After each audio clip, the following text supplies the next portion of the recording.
is our self-paced and self-serve resources. And I will pop the link for that in the chat so that you can have it. It went with the communication about this, so you should have it. And everything that I'm going to show is going to be on this page. So don't worry about the links.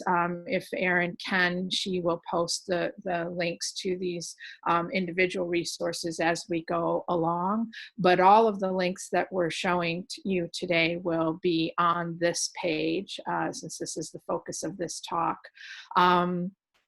We've pulled together and updated and added new things to our collection of self-paced and self-serve resources. If you've been to any of these chats before, you know that I have done a whole one on the Interested in Online Teaching self-paced course that I just want to mention to anyone who might not be familiar with this particular resource. It is set up in a simple website, but it is intended as a self-paced course. And so you can see from the links, the navigation links, that there are 3 modules: landscape, competencies, and effective practices. And each module has a similar structure, and there's a little quiz at the end of each module. And so this is a good way to introduce anyone really who wants to learn more about what it means to teach online. They can come and do this course at their own pace independently. It's designed that way. There's some optional interaction, and there's a badge that you can earn. Associated with this course is our Ready to Teach Online resource, and this is also a collection of self-paced inventories that you can take to see if you have the prerequisite skills, knowledge, and attitudes to begin to think about teaching online. And so this is a good resource too. It's interspersed with some videos in addition to those inventories, and you have a way where you can kind of check off what you have reviewed in this web environment. And so this is a really good resource that's a companion resource, kind of a prerequisite to the Interested in Teaching Online self-paced course. For our SUNY, our internal SUNY audience, you may not be aware, or you may be aware, that we have a collection of exemplar online courses for observation. You do have to have a SUNY authentication in order to get into these courses. They are in Blackboard also, but they are in a variety of disciplines and are here with the permission, obviously, of the instructor. There's no student interaction in these courses. It's really just the instructional design of the course, so that new online faculty or instructional designers can get a sense of the different ways that different disciplines are approached, different types of activities are approached in terms of their online instructional design, to give sort of a sense of the wide variety and flavors of approaches and instructors and activities that we have. And so it's a really good resource either for instructors looking for ideas, or for instructional designers who want to show things to their online faculty or mine them for their for themselves, for their own ideas as well. So just want to remind people that this resource is here. And again, it's a SUNY, it's internal to SUNY only, this particular one. With everything that has happened recently in the last couple of months, we have developed a number of resources associated or sort of inspired by the pivot to remote or flexible teaching as a result of the pandemic. And so one of the resources that I have begun working on is this decision tree to assist instructional designers and faculty think through what mode of teaching might be best suited to their particular circumstance, context, discipline, pedagogical, individual needs, and so forth. And so I'd invite you to come here and take a look. This is in draft, and it really is like a wireframe that hopefully someday I'll be able to get into a different platform that's more interactive. But this, if you follow each of the decisions, sort of each of the questions, the first question, for example, is ask aspects of my course require that students come to campus physically, and then it proceeds down the line and ends up in, you know, either yes, they actually have to come physically for some reason, and then the type of course might be blended, a blended course that blends face-to-face and online, or it might be that it has to be a fully face-to-face course. And then it progresses from there. It asks about interaction between students and with students. It asks about whether or not the course is kind of a demonstration course in nature. It asks about the use of tests for evaluation. It asks about whether or not the course has small group work that's incorporated. So all of these different things then, you know, will lead to helping the instructor and the instructional designer, if they're working with one, figure out what the best modality of the course might be. And those modes are, perhaps it is a primarily synchronous online course where you use Zoom or Collaborate, for example, or perhaps it is a blended one that blends some face-to-face on-campus activities with some sort of online, or perhaps it can be a fully online course. And so, so this is just a tool to help folks think through some of those questions and issues to help come up with the best decision for that instructor, that course, that discipline.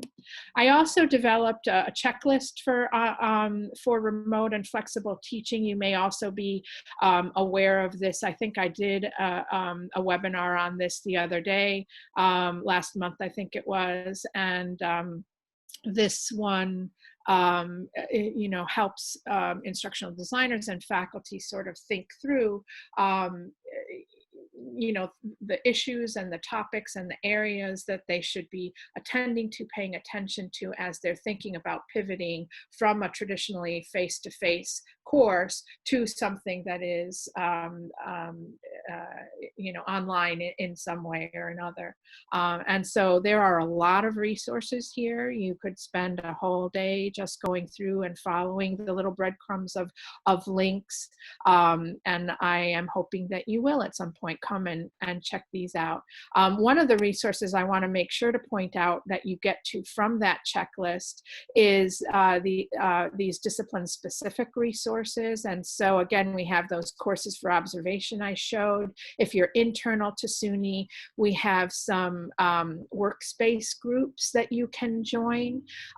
We also have some publicly accessible Google Docs that would help you know, folks in specific disciplines kind of look for resources that are specific to the discipline. So we have some, for example, I can show, I'll do the visual and performing arts one. It's just a plain Google Doc, and it's open to anyone. So if you are in that discipline and have some suggested links that are specific to a particular area, like music, for example, or studio arts, or museum studies, then you can come and put your resources here, add them to this collaborative document, or mine the resources that are here for your own particular purposes.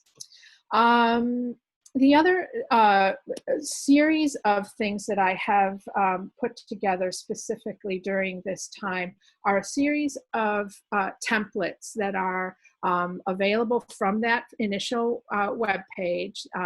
You can actually download the Blackboard zip file and import it into your own Blackboard system, and you can do that, or you can have your instructional designer or your tech person take a look at it and see what they think and help you with it. They are free and openly licensed. The zip files are there for anyone to download. There's a little guide that comes with it to help you understand how this map here on the left-hand side is set up, because it's set up manually. And I just, they open up. I'm going to go give you a little tour of these templates. They start on a Start Here page and have sort of the course information that's necessary for getting started. Then we have this particular one, you can see is set up for, it's a primarily synchronous template using Zoom. So all of the instructions and all of the way that the course is designed, the template is designed, is to support a primarily synchronous online course that uses Zoom for the synchronous component of the course. So you'll see there is a Zoom room and a space here to put the link to your Zoom room where you'll put your recorded sessions, and then some expectations for the students for using Zoom. We have, all the help links go straight over to Zoom. The syllabus and course information area is, again, designed specifically for a primarily synchronous course using Zoom. So you'll see that these are set up, the course schedule, for example, is set up in a weekly structure, and it has the Zoom meeting time, so that it's just a template to help faculty set that up. There's some additional Zoom specific documentation and materials. There's some netiquette and plagiarism. These are sort of boilerplate pieces that we think should be in the course. Of course, everything here is editable and deletable and customizable. So if it doesn't pertain or apply, you can just get rid of it. It's really intended, these templates are just intended to help quick start campuses or instructional designers or faculty get quick started into a well-designed course for the particular mode of online teaching that they are hoping to carry out. The syllabus and this is again the course schedule. The course is designed into weekly folders, and if you look within one of the weekly folders, you sort of have a template for how you should lay out your information for the weekly folder. And then I put in two discussions. One is an ice-breaking discussion, and then the other one is a student lounge, all with sort of templated instructions that are customizable and changeable or deletable, however you would like to work with them. They're just there so that you don't have to reinvent the wheel if you want to use them. There's also, if you look in this template down towards the bottom, there are help resources that the campus could replace with their own links to those resources. There are tech resources for the students. There are faculty resources for the faculty. Here I'm in the faculty page, and within this page there are additional links and resources. And if you look in the how-to link, there are a number of resources for the instructor to review. This is specifically about teaching remotely and some differences between synchronous, asynchronous, and blended. Some links about communicating with your online students, about how to present and distribute materials. Some resources about types of activities. How to collect and edit assignments if you're doing that electronically, some information about assessments and grading, and then some additional resources. So there's a lot of stuff here for the faculty to review just in time when they need it or at their leisure. The other template that I want to show you is the same exact template as that one, only it's built for Collaborate. So if you're not using Zoom for your synchronous component, components. This one uses Collaborate, and so you'll see there's a Collaborate room with stuff that's specific, instructions and help that's specific to Collaborate. In the syllabus and information, there's information specifically about using Collaborate, so it's just the exact same template that I just reviewed, only set up for using Collaborate Ultra. And if you look here in the help resources, the tech resources for students are Collaborate focused, and the links for the faculty are also Blackboard and Collaborate specific. The next template that I have here that is part of this collection is designed for blended or hybrid teaching and learning. And so again, this is the first two I showed you were for primarily synchronous online modes. This one is blended, and so it combines and assumes a face-to-face component and some sort of online component. And the online component could be fully online, or it could be synchronous, or it could be a combination of both. So this particular template, I would recommend that an instructional designer download and take a look at, and customize. So if you're not using synchronous activities as part of your blended solution, then you would rip out all of the synchronous documentation. If you are using Zoom, you could, that's in here, and so you could eliminate the Collaborate. So I kind of built it as a one, everything is in it, and you would go in and take out the bits that that you aren't going to make use of. So, but again, the mode is intended for a blended or hybrid course that combines a face-to-face component with an online component, and that online component could be either synchronous or asynchronous. So for this one, let me just see. You'll see that you'll see some differences in the course information area. So for example, there's a little bit more in terms of how students will be evaluated. The course schedule has both modules and weeks incorporated. There's also a column in the table that talks about the mode for that particular module and week. So if that's the week they come to campus, that would be defined here. If it's the week that they're online, that information would be here, and so forth. So again, the way that I've done it is, if you're not using Zoom, you would get rid of this particular piece of content and so forth.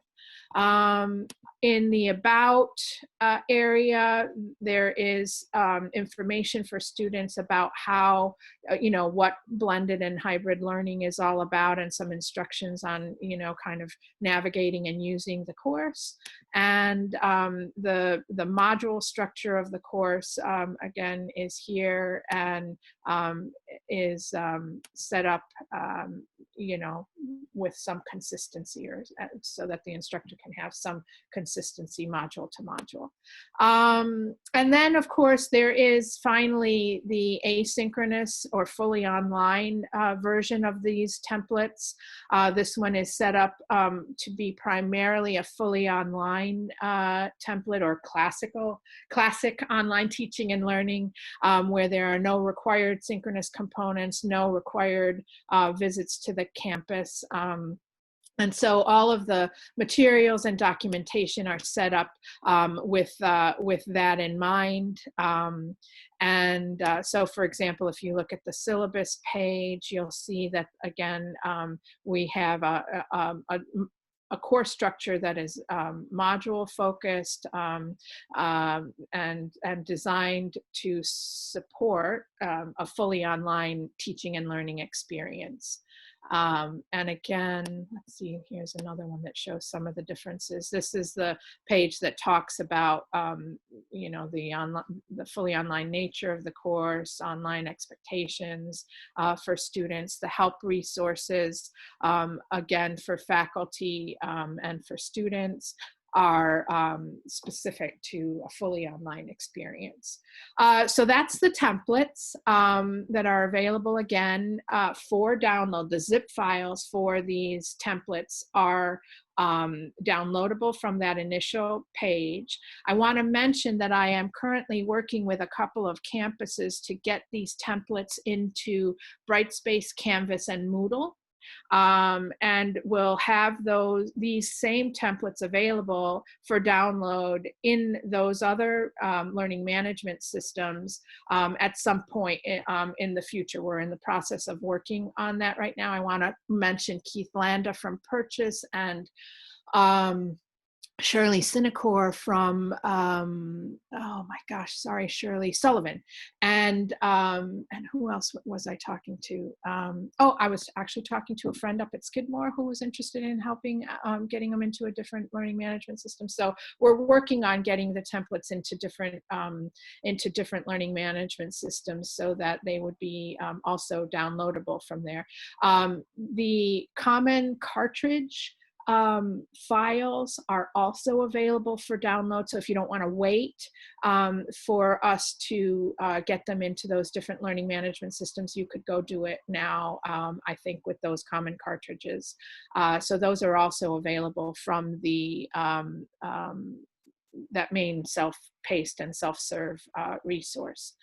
A couple of additional resources that I wanted to mention. You know, historically, we have been working in the area of online teaching and learning for more than 25 years. So we have a lot of information, a lot of resources, and a lot of knowledge from our community, and having been developed in the online teaching unit over the years, specifically for fully online teaching and learning. And so this is a new resource that I pulled together that kind of walks you through you know, a lot of the information and best practices and resources that we have specific to fully online teaching and learning.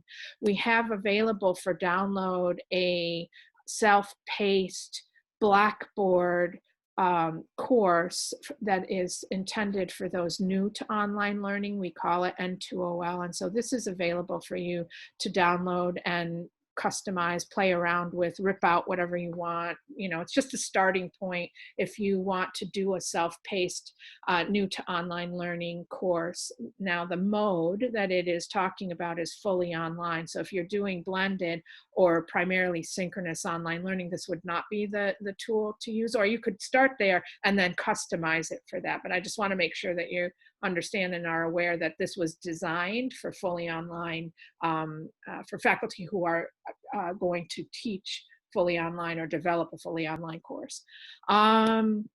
And then the handbook that goes with that course is also available for download if you are interested in it. And so that's available too. And then, of course, I always want to mention Oscar, which is our online course quality rubric that helps instructional designers or faculty actually understand in a kind of organized rubric kind of way what some best practices are regarding all these different categories of things: the course overview and information, the technology, the design and layout, the activities, the interaction and assessment and feedback. It goes through 50 standards related to best practices in online teaching and learning. And each standard has its own page with a little mini learning video with ideas on how you can refresh your course with some of these ideas that address this standard.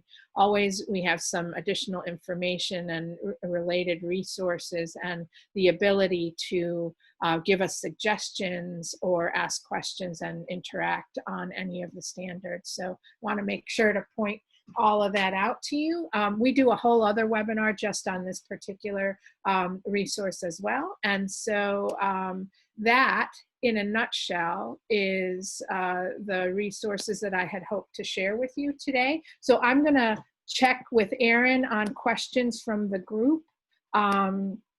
What have we got, Erin? So a lot of comments, which is really great. There was a question about how to actually import the cartridges. So I provided a Blackboard link to the step-by-step to how to do that, but that might be something, as was suggested, that we incorporate in that template guide.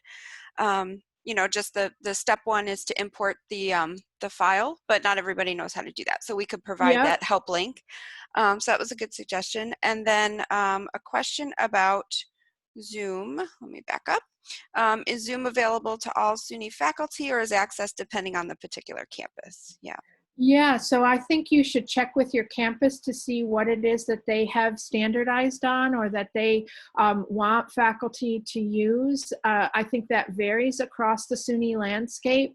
Some campuses are definitely using Collaborate Ultra and some are using Zoom. So I would check. And in fact, on this page right where I am, I have a link to the resources for your SUNY campus. And so if you're not sure what they're doing, you can actually go to our COVID site and find out, oh, Erin, that link's not working. Why is that link not working? I just put the link that, I just put it in there. It looks like yours might, for some reason, be missing a slash. I don't know why. All right, well, I'll that's fix weird. that. Yeah. I will fix that on the web page, but this is the link, and you can go and find your campus. So if you're from Adirondack, you can come and see what the Adirondack specific information is, and within here somewhere it'll let you know either who to talk to or what your campus has standardized on. Okay, so what else have we got here? Sure. So there's another comment and question. So it looks like Xana has done all of their grading and assignments on Blackboard in the past and intends on doing synchronous class times. Would you recommend I do something different than what I've done in the past? So I'm thinking in light of remote teaching or in the transition. Let's see.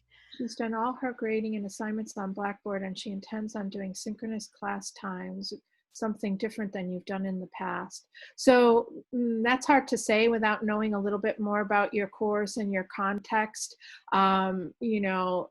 Since you are already doing the assignments online and you're going to be doing synchronous classes, that you could do a combination of those. I talked to your instructional designer on your campus and maybe look through some of the documentation that we have posted to maybe give you some ideas about alternatives. But it sounds like you're already doing them online, and if they are working well for you, you might want to just talk that over with your instructional designer.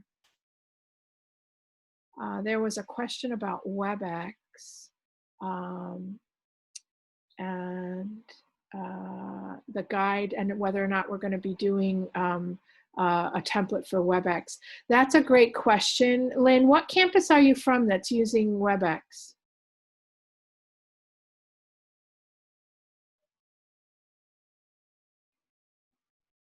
While she's maybe letting us know what campus, Jean was talking about HighFlex. So one of the things that I thought about when I was designing the blended learning template was that the blended template could be adapted for a HighFlex design, a HighFlex course design, because HighFlex, the definition of HighFlex is that the students are able to choose at any moment, any week, any module, however it is that you define it, whether they come to the campus, whether they do it synchronously online, or whether they do it fully online. So it is the one that has the most maximum flexibility from the student perspective.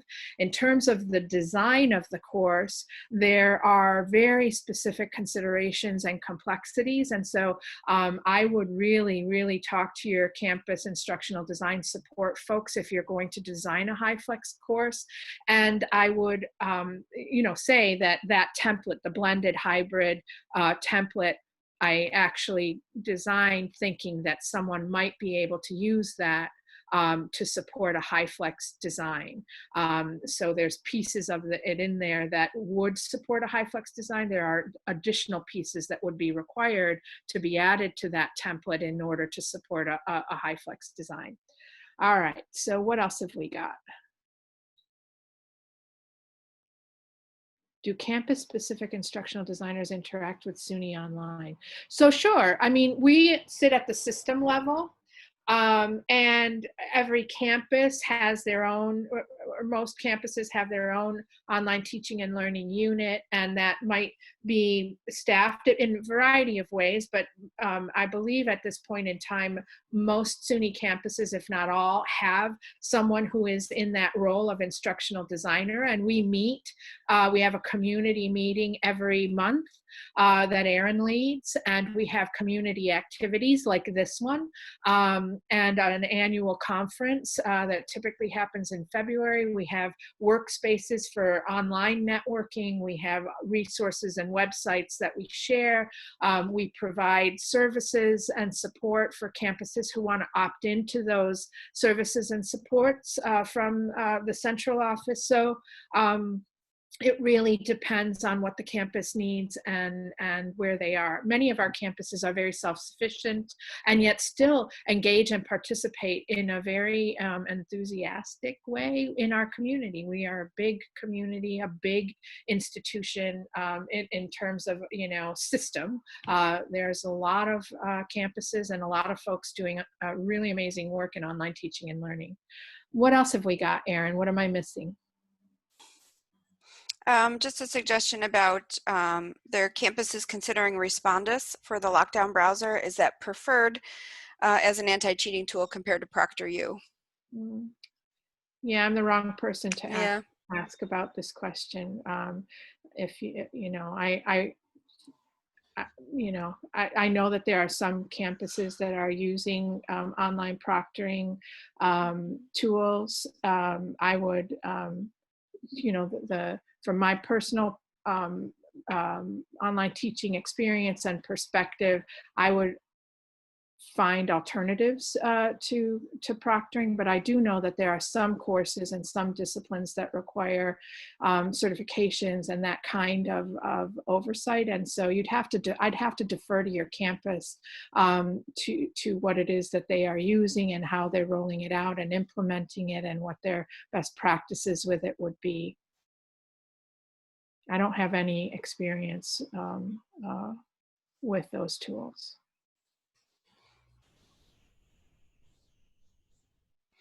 Do you see Abby's question? I do. I Okay. see your question, Abby. And, I'm not sure about that. I would want to check with the individual instructor to see if that would be okay with them. We do have permission from those instructors, just so that you know, to share their courses within SUNY.